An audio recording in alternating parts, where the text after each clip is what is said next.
Revolutions Per Minute is a weekly radio show from the New York City chapter of the Democratic Socialists of America. Recorded live at WBAI 99.5 in Brooklyn every Wednesday at 9 p.m. RPM's about doing the work to build a democratic socialist future. Each week, hear the latest news, analysis, and organizing experience from the minds and hearts of activists fighting every day in New York City. Join the movement at socialists.nyc.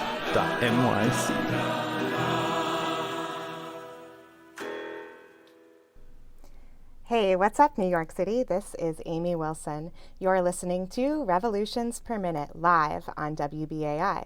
We are a socialist radio show and podcast from members of the New York City Democratic Socialists of America. The Democratic Socialists of America is the largest socialist organization in the United States, with 90,000 members nationwide. New York City DSA is its biggest chapter. We are run by our 7,000 plus members and organizers who are working together to build democratic socialism in all 5 boroughs. Once again, my name is Amy Wilson. I use she, her pronouns, and I'm a member of North Brooklyn DSA. WBAI is a New York City-based station, and this show is produced by members of New York City DSA. But just like radio waves, socialism can easily cross state lines. On tonight's show, I'm thrilled to be joined live by a panel of wonderful organizers from across the Hudson River in North New Jersey. We'll be talking about their campaigns to close immigrant detention centers and abolish ICE, conduct mutual aid and harm reduction work with their community, and elect socialist and union leader Joel Brooks to City Council in Jersey City. If you're listening to our show from New Jersey tonight, we hope you'll stick around and call in with your comments and questions for these comrades on their efforts to grow socialism in the Garden State. But first, the headlines with Chris Carr. As concerns about the Delta variant increase, Mayor Bill de Blasio announced a new vaccine mandate for all public hospital and city health care employees.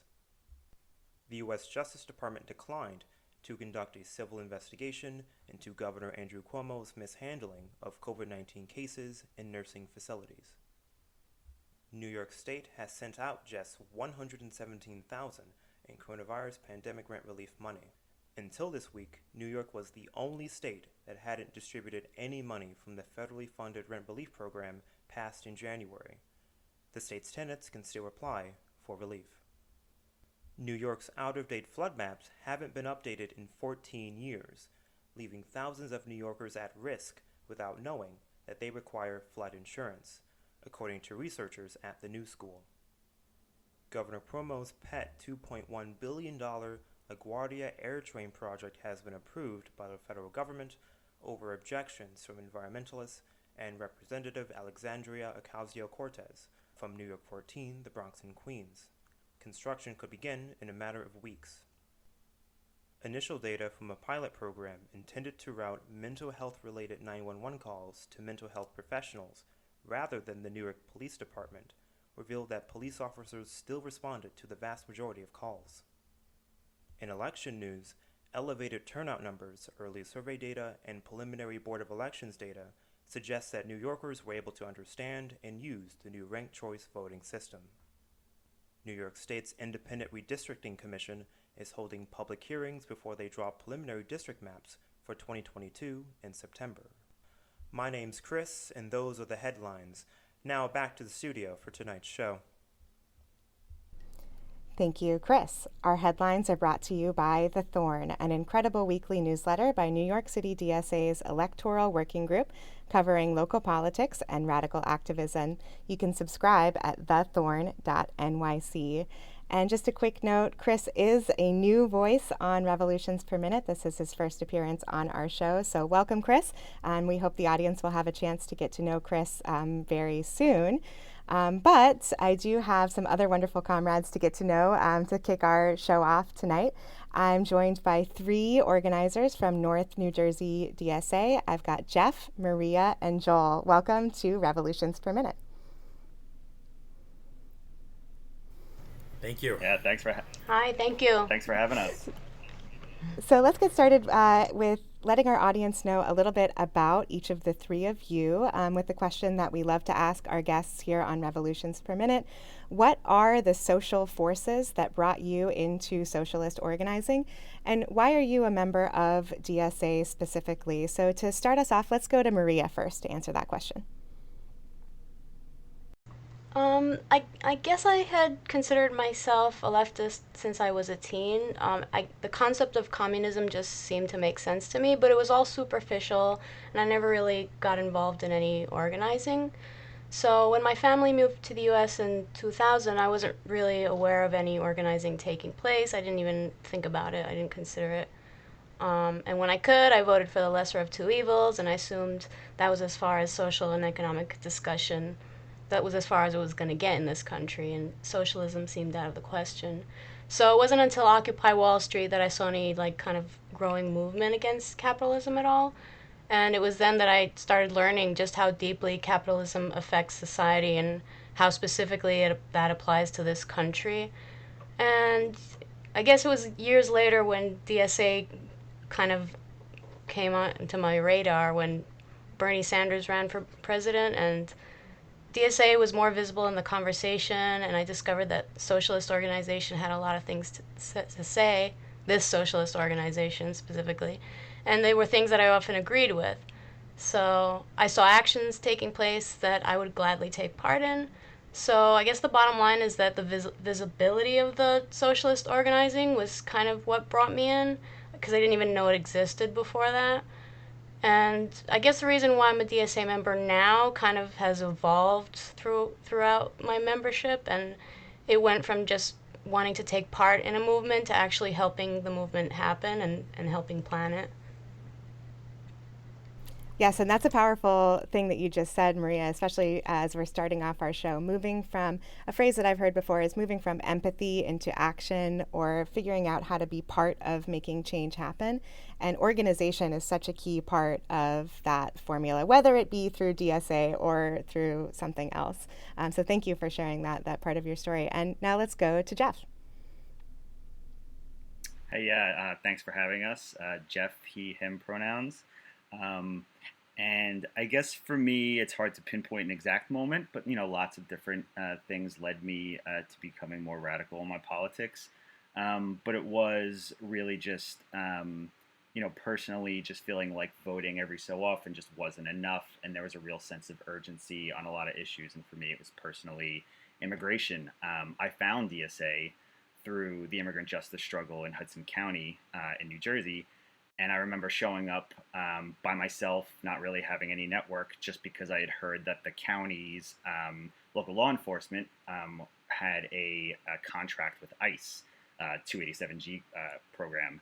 And I went to go speak at a county meeting all by myself. And when I got there, it was, more than a dozen DSA members speaking out against it, and with a really good radical message that I was like, yeah, this is exactly what we need. And right. So afterwards, I just connected to some of those folks, and I was like, where do I sign up? And that's where this is what I've been called my socialist home since. Wonderful. And we are going to be hearing a lot more about that particular struggle for immigration justice in New Jersey throughout the rest of our show. But before we get to that, let's hear from the last of our panelists, who's also celebrating a very exciting piece of news this evening, that his campaign has received the endorsement of our national Democratic Socialists of America organization. So Joel, tell us about yourself and what brought you into the movement. Thank you. Yeah, I'm so pumped to be here on the day that our campaign received the humongous honor of the national DSA endorsement, and we just found out about that less than 2 hours ago. So still feeling that excitement. So I'll start kind of on the small scale and then go to the larger scale in terms of what brought me to socialist organizing. On the small scale, a friend asked me to come to a meeting. And I initially went to the labor branch in New York. I was living in New York, and a long-term trusted labor comrade and dear friend said, hey, you should check out what DSA is doing. And there's a lot of, really good labor folks involved. And I went, and there were coworkers of mine that were there that I didn't know were coming. There was just like such a panoply of different labor folks, staff, elected leaders, rank and filers. It was really, really cool. And so that was my entree into the DSA. I've worked in the labor movement since I graduated college, with the one exception of the month that I worked for Bernie 2016.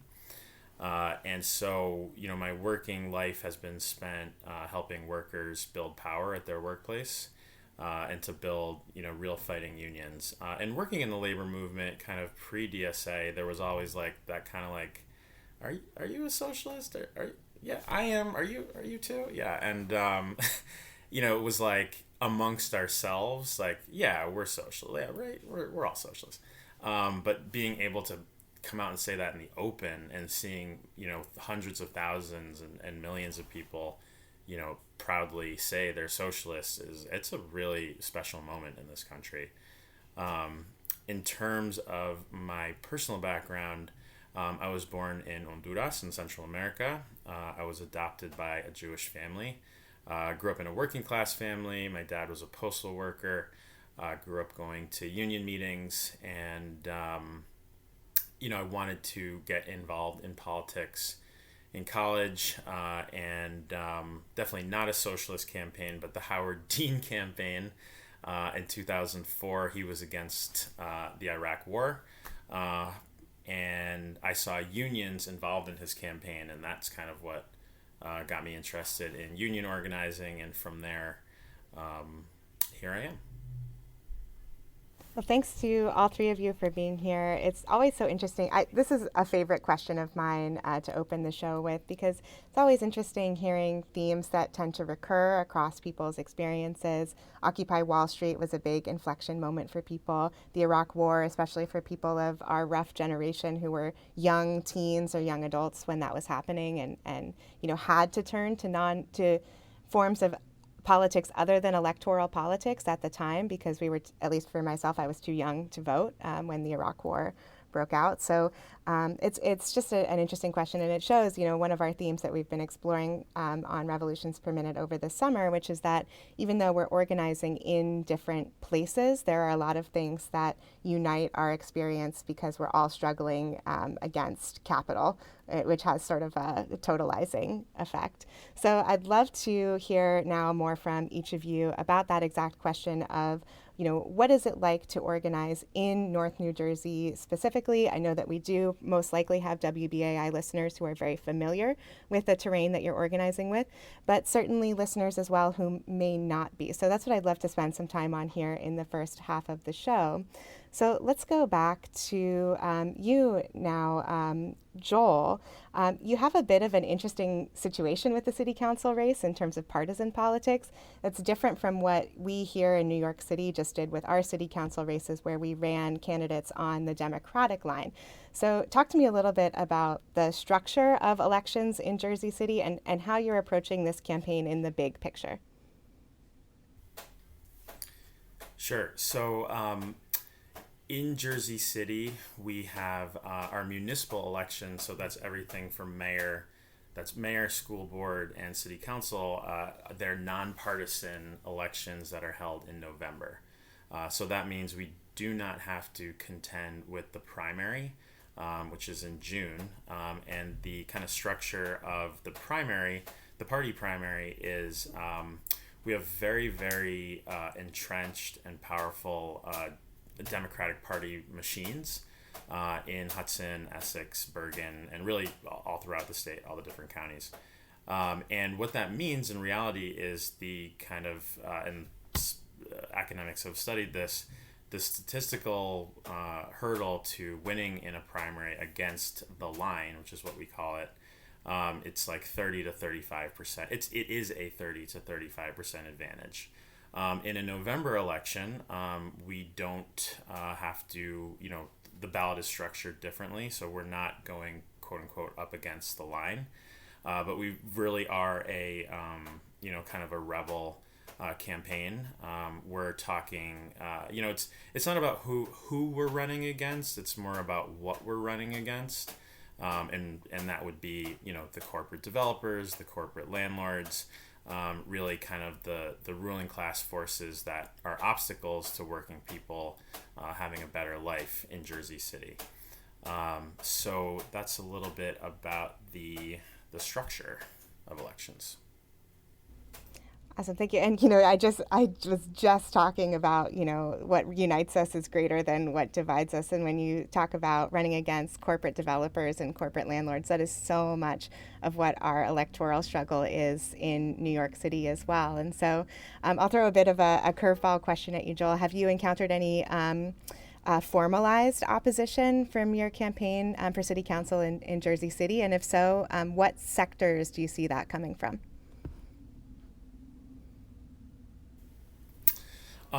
So not yet, and other than kind of the listen, we're running against the incumbent mayor and his team, and so they're campaigning, to win and to beat us, and that's just like, all's fair in politics. We are, kind of anticipating some of those maybe dark money mailers down the line. But folks are just starting to pay attention to November elections now. So we're definitely gaining some traction. We have humongous energy, volunteer energy. The whole campaign is volunteers, has been from day one. We do anticipate the dark money mailer, or definitely maybe kind of a whisper campaign.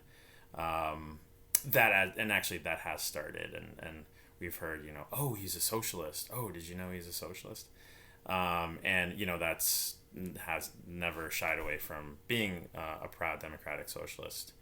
So, yeah. Right on, nor should you. So now let's hear a little bit more from Maria, who is here representing. I know you all are involved with various different forms of organizing, but Maria, you're here representing the immigrant justice arm of what North New Jersey DSA is campaigning on.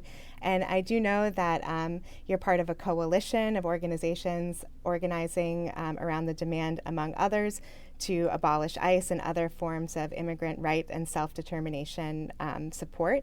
Talk to me a little bit about why this is an urgent issue, specifically where you are in North New Jersey. First, I want to say how beautiful the work of the coalition is. Anything from responding to new developments in local government, to mutual aid in communities affected, to helping find legal representation, supporting those in detention in any way possible. All of it plays a large role in fighting against ICE, because if the community needs to be taken care of in order to fight. So the contracts for ICE detention in New Jersey have mostly been facilitated by elected freeholders. I didn't know this until I moved to New Jersey myself, but a freeholder is a county-level official responsible for local budgets. So since New Jersey did away with cash bail, I believe in 2017, county jails no longer had the same revenue that they used to. So at the same time, Immigration and Customs Enforcement needed space in the area to conveniently hold people who had been detained. So by maintaining contracts with ICE, New Jersey county officials have been basically able to continue making revenue from what otherwise would have been empty jails.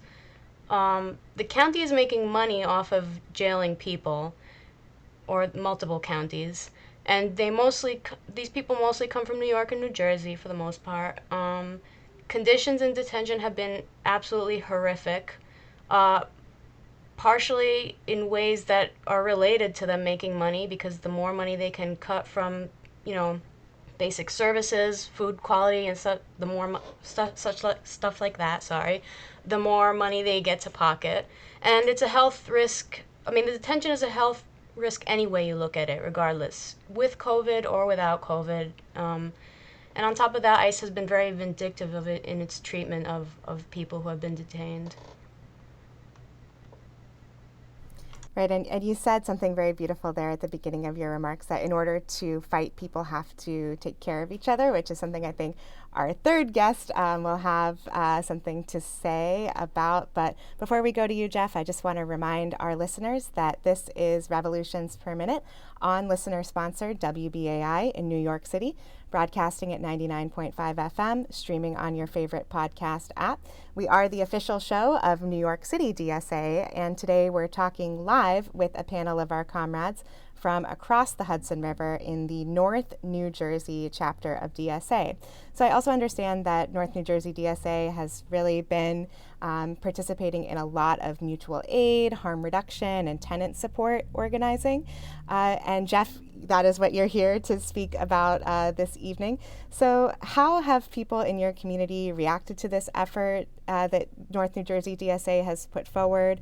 And what is the connection, as you see it, between mutual aid work and the other forms of organizing that North New Jersey DSA is doing right now, like the immigrant justice, the labor organizing, and the electoral organizing that you've got on your plate as well? Awesome. Thank you so much. So, we live in a scenario where, a lot of people are just not having their needs met, right? Between capitalism and this austerity state through COVID, as you were saying before, right? So many people were just left off what was available in terms of aid and assistance. People who are maybe formerly incarcerated, or people who are undocumented, or people who are part of the homeless community are just, they're not able to get stimulus packages. They weren't getting assistance in all types of forms, and it's really hard for them to get appointments for vaccines and so on and so forth.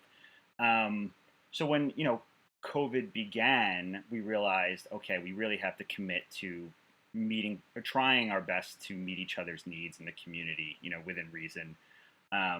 And I think it's been received really well in terms of offering folks opportunities to really have their voices heard amongst us. We operate in these mass org style projects. So each project is both DSA members and non-DSA members, and everyone really has an equal and important voice. And giving folks an opportunity during crisis or while suffering to have a voice and agency and participate in democracy is really just sort of validating and an opportunity for folks to really, learn to use their agency and have a voice. And so I think in this way we've been really received pretty well. And I'm sorry, what was the second part of the question? No problem. The second part of the question is mutual aid as it relates to other forms of organizing. Right. Awesome. Thank you. So, I view personally mutual aid as a vehicle for other organizing. I think that, mutual aid base builds, we are ordinarily kind of just taught that, you kind of suffer alone, and if you lose your job, it's your fault. If you get evicted, it's your problem. If you suffer from addiction, no one's really going to help you. And what mutual aid does is it really creates a situation where everyone helps support one another. We, pool resources, we group solve problems for individuals and for groups of people. And what this does is it really builds a lot of trust in communities, and it opens up spaces where conversations get to happen that wouldn't ordinarily, right? So if someone's apartment floods and we help that person to sort of, crowdfund or even just amongst ourselves help replace or support that person, right? Then we get to talk about other issues about the environment, right? If somebody in our group is from a building where, there are a lot of bad conditions and people are being served eviction notices while there's a moratorium in place, we're going to phone zap that landlord, and we're going to get the landlord off their case, or we're going to go door knocking. And so we mix it up with the housing justice working group, which has been really successful for us. And even in our project with the Ramapough Lunaape in the Turtle Clan up in the northern part of the state, they've suffered a lot from ecological exploitation and disaster from the Ford Motor Corporation. And we've had a lot of opportunity to kind of mix in stuff about Green New Deal politics and environmental racism and colonialism, and it's been a great opportunity to have these conversations. And then, like I said, it's the vehicle for lots of other organizing. It's just about trust building and base building and community support. Absolutely, and I'm glad to hear you bring up the eco-socialist element of mutual aid as well. Our comrade Lee Zishi, who often hosts the show and is a wonderful eco-socialist organizer herself, did an interview with our comrades in Houston DSA in the aftermath of their climate catastrophe over the winter. And something that really stuck with me is, that the comrade said, "I know that mutual aid works because I was the recipient of mutual aid in the aftermath of that disaster when I really needed it."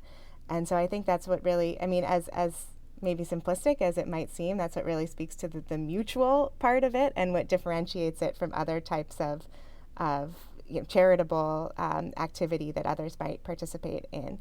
And feel free to respond to that, Jeff, if you'd like to. Yeah, so this conversation always comes up, and I think there are a lot of criticisms about, mutual aid in terms of charity and so on and so forth.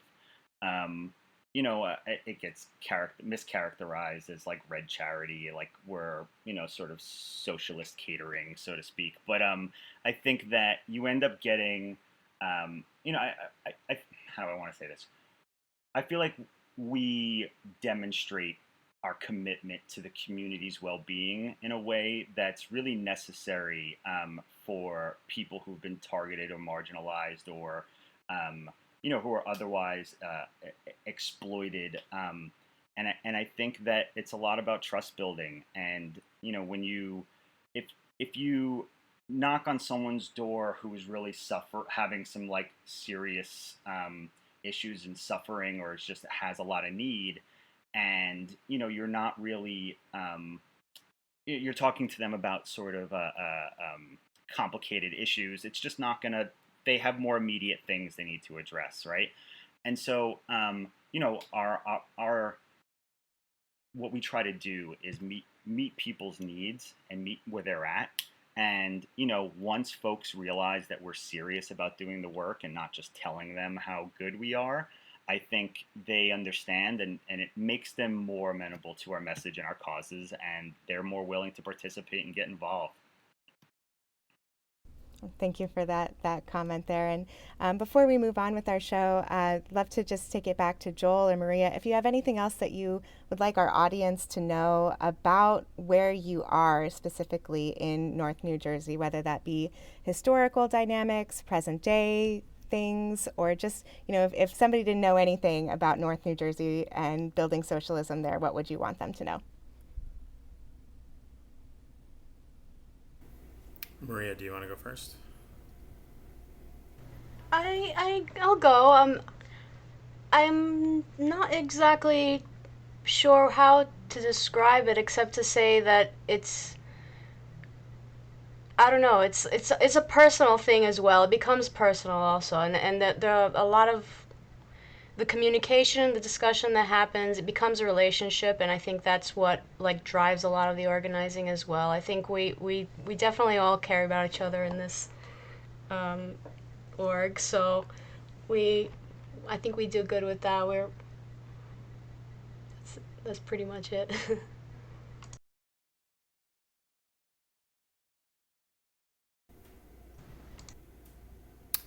Yeah, I would just jump in and say that in terms of historically, or maybe historically, demographically, I can just talk about Jersey City. It's a majority working class city. There's very, very dense union membership here. It's majority people of color. And I think, and that has kind of led to low turnout elections. And I think that people are, kind of feel disengaged by the options they have. And so that was part of the reason I wanted to run, was to really strike a contrast to kind of what working people have been offered on the ballot up until now. So that's just a little bit about Jersey City.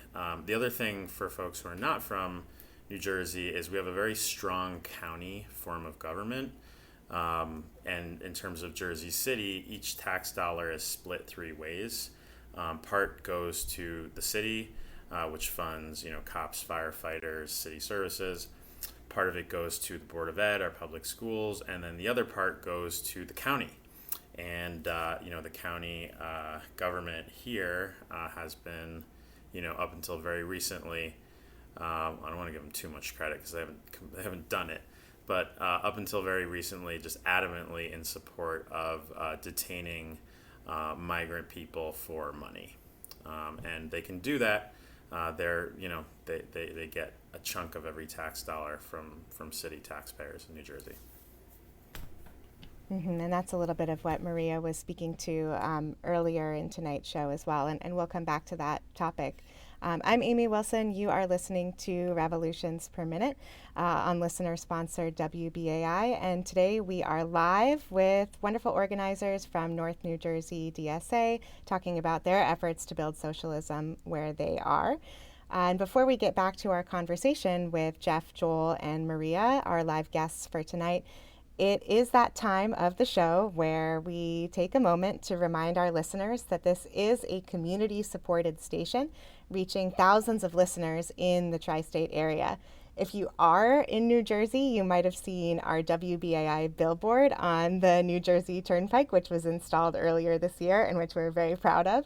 And it is great to be in community with leftists and progressives all around our region, and for us to know that people are tuning in from their homes and cars on a wide radius that's provided by us broadcasting at 99.5 FM. We are more likely to hear Z100 than you would be to hear a conversation like the one that we're having tonight in many radio markets. We at Revolutions Per Minute want WBAI to stay on 99.5 FM and under local tri-state control for many years into the future. So we certainly appreciate you supporting the station by donating just $25 a year to become a voting member and participating in our local station democracy. You can give just a little bit each month to sustain the station. And for all of you out there who we know are already giving in the name of Revolutions Per Minute or another one of your favorite shows here on WBAI, we are so grateful for your support. To give to the station, please call 212-209-2950. That's 212-209-2950, or go to WBAI.org. Thank you. And we will be taking calls from our WBAI audience just a little bit later in the show. And we especially want to hear from you if you are a fellow resident of the Garden State, New Jersey. But before we open the phones, let's hear a little bit more from Jeff, Joel, and Maria. And Jeff, you had mentioned during our break that you had more to contribute on the history side of North New Jersey. So I'd love to hear a little bit from you on that. Yeah, so I think there's a rich radical history of New Jersey that I think gets overlooked a lot. There were big Silk City strikes in the silk factories in Paterson in 1913, leading to a big labor movement here in New Jersey.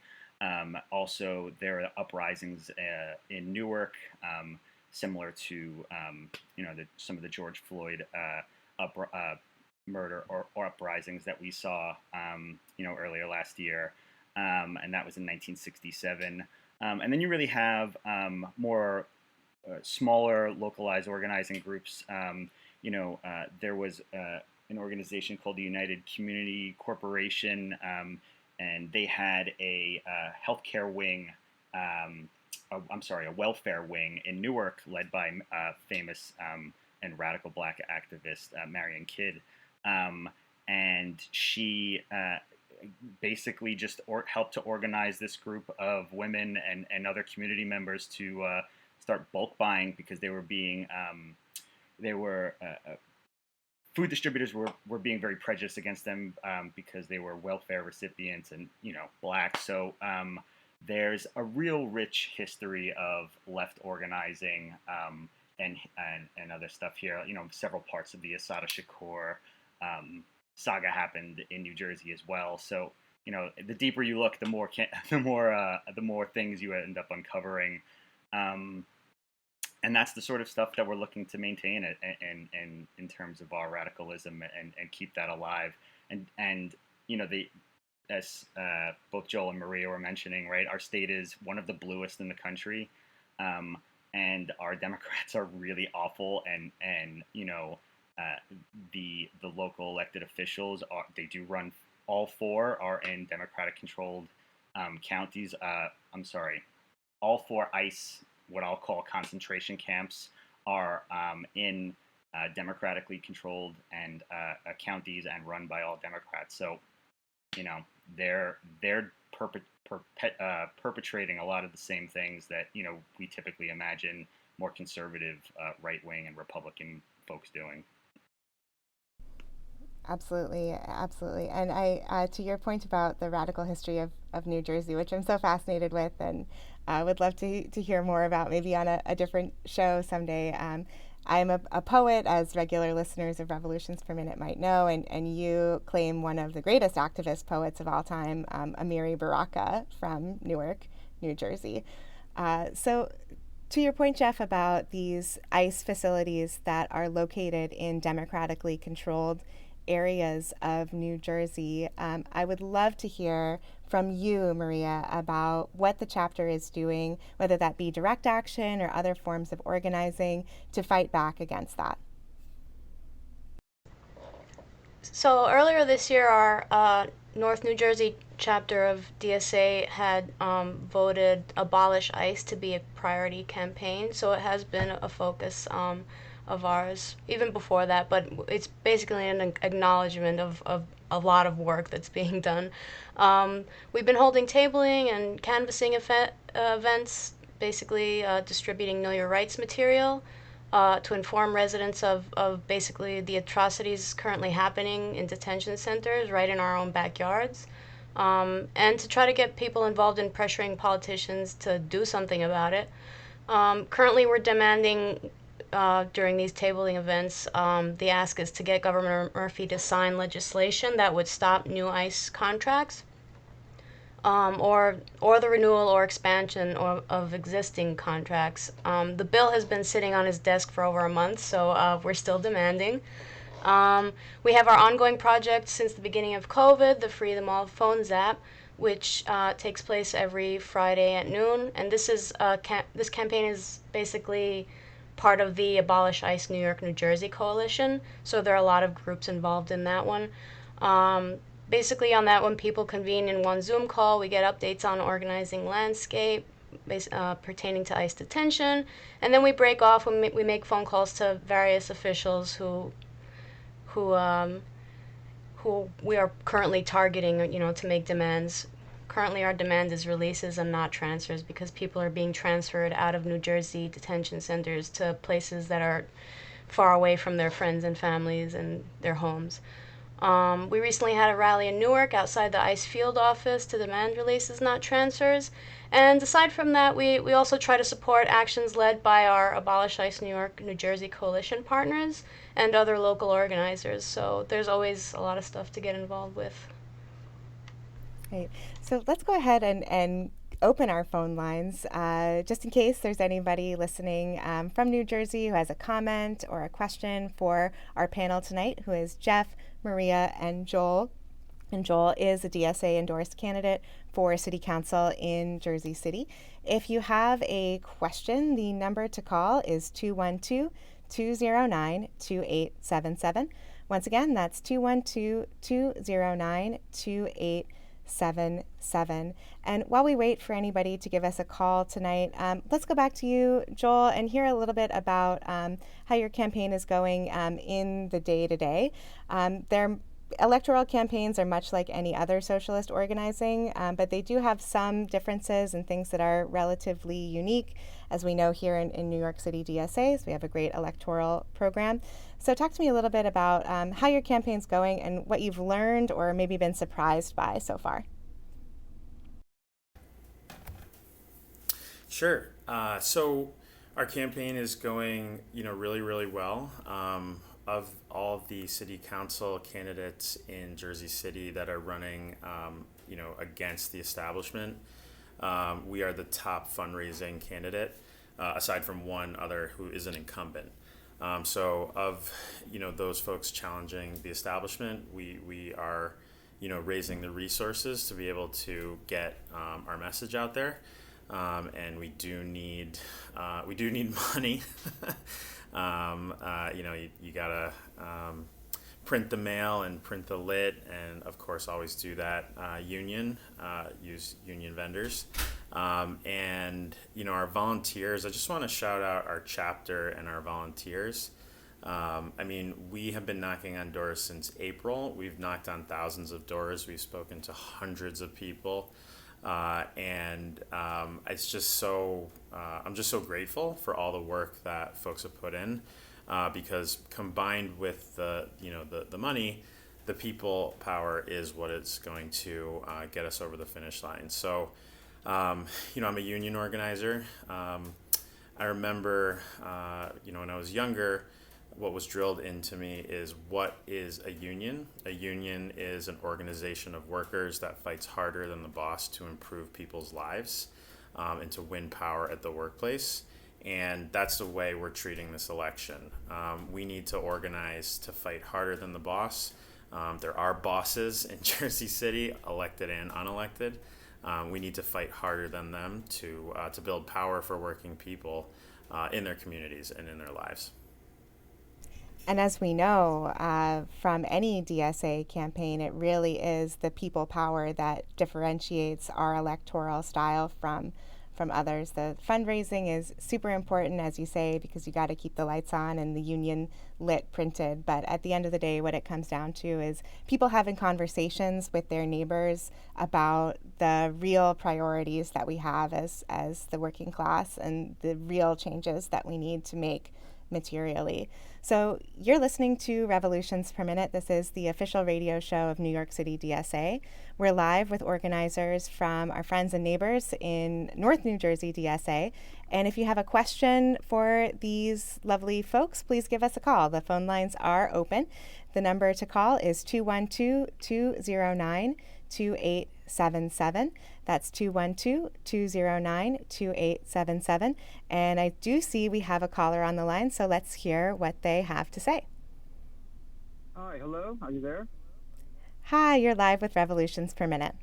Good. Listen, I'm in the car. I pulled over, I'm not a young guy anymore, but when I was your group's age, I was very, very, very involved with the Democratic Party in New Jersey. And in those days, well, this is like in the 70s and the 80s,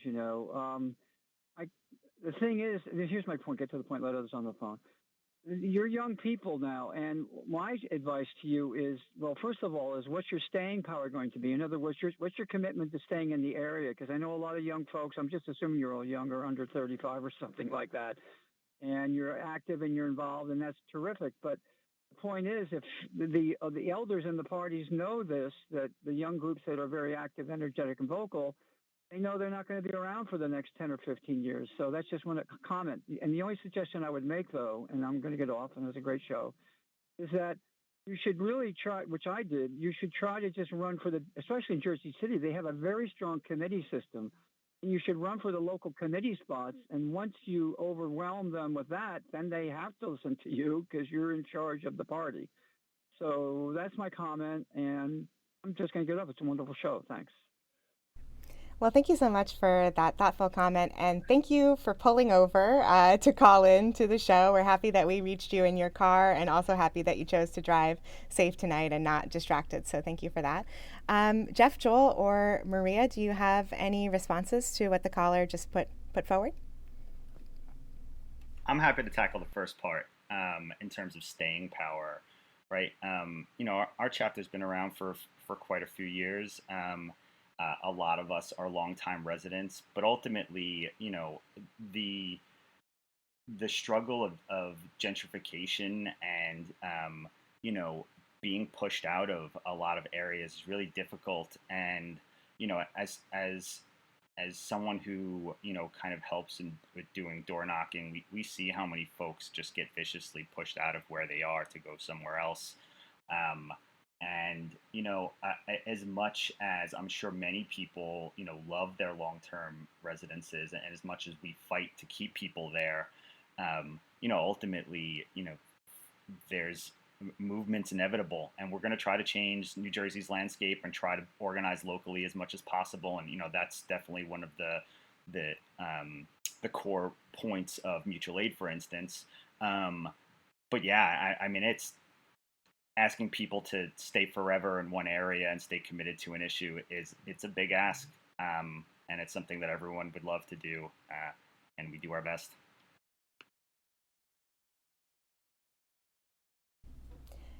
We are live with organizers from North New Jersey DSA. The phone lines are open if you'd like to give us a call in these final minutes of the show. The number to call is 212-209-2877. That's 212-209-2877. And while we wait for anybody else to give us a call tonight, I'll just add something to what you just said, Jeff, which is that, again, we speak to struggles being interconnected. And I know that, as we've seen rapid gentrification in New York City, that inevitably spills over into Jersey City. You're just across the river from us. And many people live in Jersey City, or at least before the pandemic, would commute to work in New York City. So as a housing market, we're really quite connected as well. Yeah, I'd like to jump in on that and kind of tackle the question about kind of like staying power and organizing for the long haul in New Jersey. So I apologize. There was some noise earlier when I was speaking. It was the air conditioner dripping on my air conditioner, and that is just kind of a segue to talk about where I live, which is I live in a rent control apartment building, and our neighbors are mostly people of color, working class folks, long-term residents. And some of them have organized to push back against our landlord, including me. I was organized by a community group to fight back against our landlord. We were being illegally overcharged. And, I think when we can speak to folks like, listen, we live in the same building, we shop at the same grocery store, your air conditioner is dripping on mine, and that's okay. We are working class. We are all working class folks. Organizing, together out here. So, and a lot of our volunteers are like born and bred, lifelong New Jersey residents, and this is, deep in their soul. They want to fight to change things here in their home state. Yeah.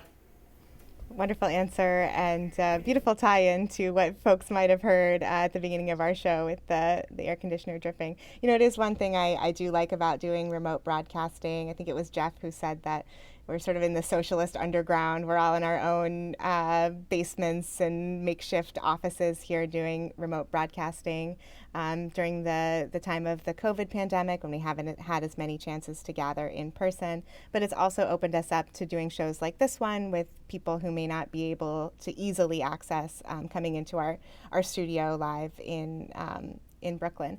So we are wrapping up tonight's show. I'm going to go ahead and close the phone lines now. So if you haven't called in, we'll catch you next week or on a later show, because I do want to give our panelists for tonight time for closing thoughts and ways to get involved with each of the organizing projects that you are here representing tonight.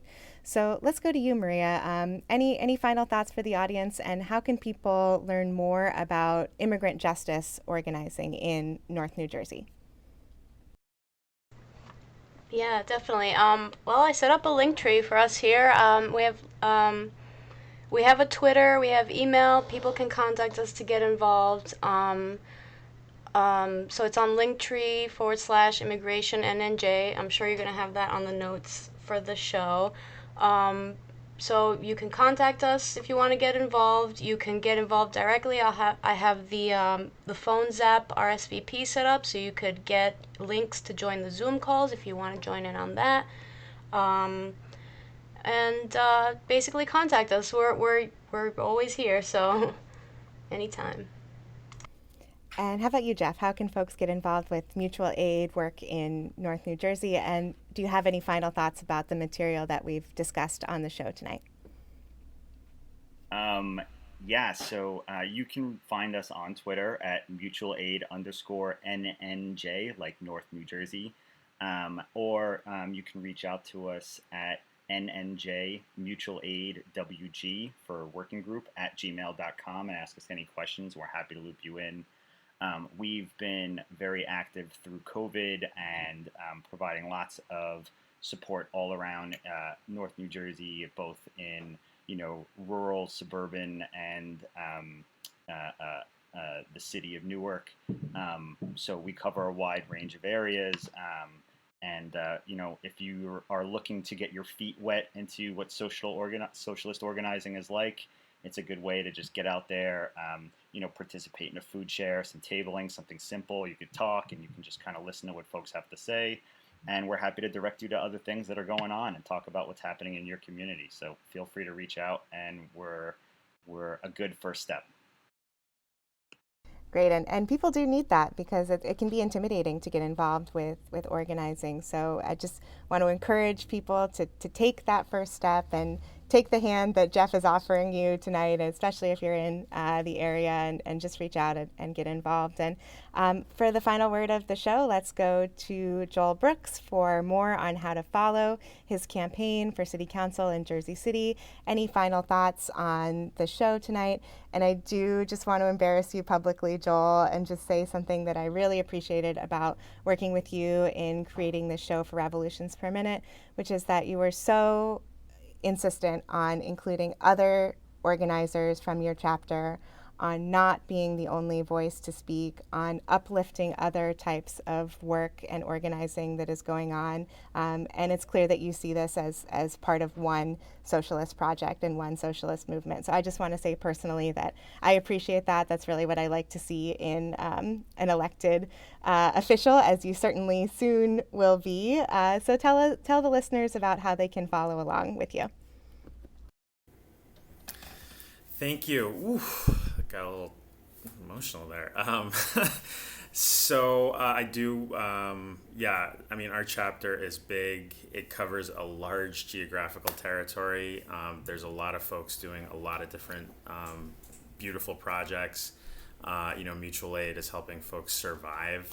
Our immigrant justice working group is fighting against the 20-year immigrant detention complex after, coming out of 9/11. It doesn't matter who's president, it just keeps getting bigger. It's disgusting. How you can plug into our campaign, my social media handle is at @VoteJoelBrooks, kind of across Facebook, Instagram, and Twitter. Our website is joelbrooksforjerseycity.com. And so definitely follow us on social media. And if you have a few bucks, throw them our way, because they will be spent, wisely to communicate to working people in Jersey City not even this fall, like tomorrow. We're less than 100 days from the election, and we can win. We can win with your help coming out to door knock, to phone bank. So, if you have an afternoon, an evening, a weekend, morning, or afternoon to come out, come join us.